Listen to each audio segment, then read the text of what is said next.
pengangkatan Maijen Pranoto Rekso Samudro menjadi caretaker pimpinan Angkatan Darat atau Menpangat selepas penculikan Menpangat Jenderal Ahmad Yani dalam peristiwa Gerakan 30 September yang didalangi oleh PKI. Mendapat sambutan dingin, bahkan penolakan di Angkatan Darat, terutama Maijen Soeharto yang memang sejak masalah dugaan korupsi di Semarang mengalami konflik pribadi dengan Maijen Pranoto.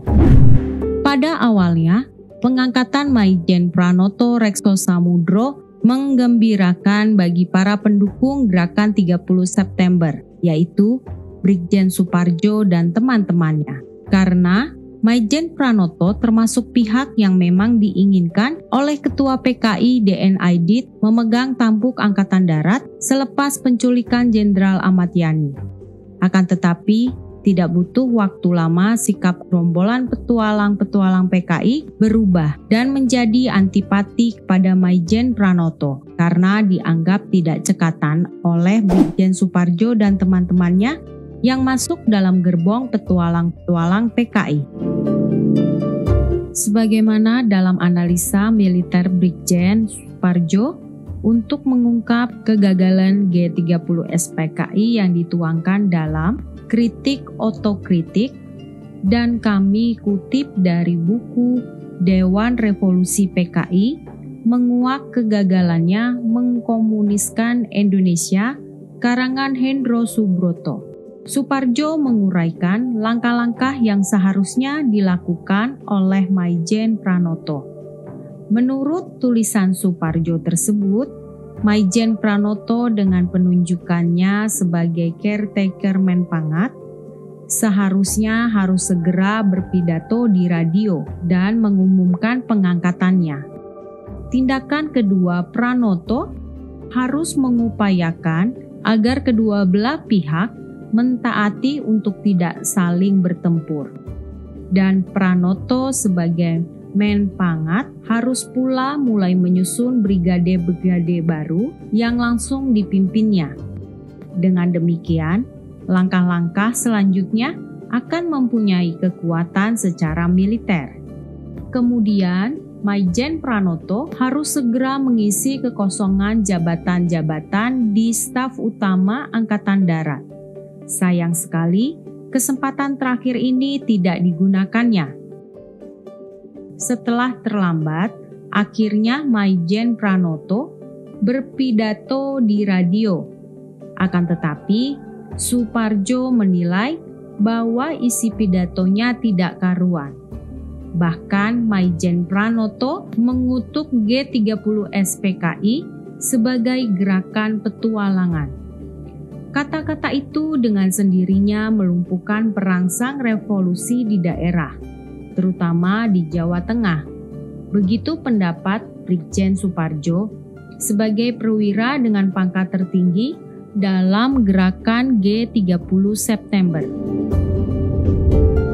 Kritikan juga datang dari Syam Kamaruzaman, Ketua Biro Khusus PKI, mengatakan bahwa Maijen Pranoto tidak menjalankan langkah seperti yang diharapkan. Seharusnya setelah ditunjuk sebagai caretaker Menpangat, maka ia segera mengangkat panglima-panglima baru.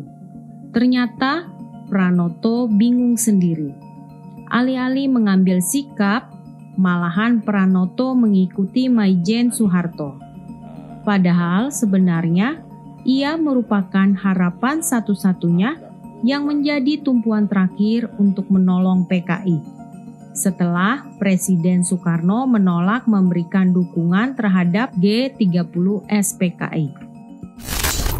Semua hantaman dari sisi kiri dan kanan membuat Maijen Pranoto hanya dalam hitungan hari menjabat sebagai caretaker Menpangat. Dan setelah surat Kolonel Latif ditemukan yang ditujukan kepada Maijen Pranoto sebagai Menpangat, yang berisi tentang tindakan-tindakan yang bijaksana untuk mengamankan kawan-kawan yang terlibat dalam gerakan G30 SPKI, membuat Presiden Soekarno tidak punya alasan lagi mempertahankan dan mencabut posisi Maijen Pranoto Rekso Samudro. Maka pada tanggal 16 Oktober 1965, Maijen Soeharto diangkat sebagai Menpangat, mengakhiri jabatan Maijen Pranoto yang baru beberapa hari diangkat sebagai caretaker Menpangat oleh Presiden Soekarno. Dan atas perintah Maijen Soeharto, Maijen Pranoto ditahan dengan tuduhan terlibat G30 SPKI.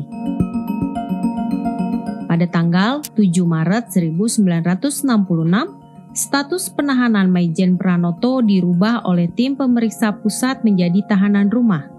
Dalam perkembangan selanjutnya, penahanan ditingkatkan lagi menjadi tahanan di instalasi rehabilitasi Nirbaya, Cimahi, Jawa Barat. Dan setelah 10 tahun mengalami penahanan, Maijen Pranoto dibebaskan dari tahanan pada tanggal 16 Februari 1981.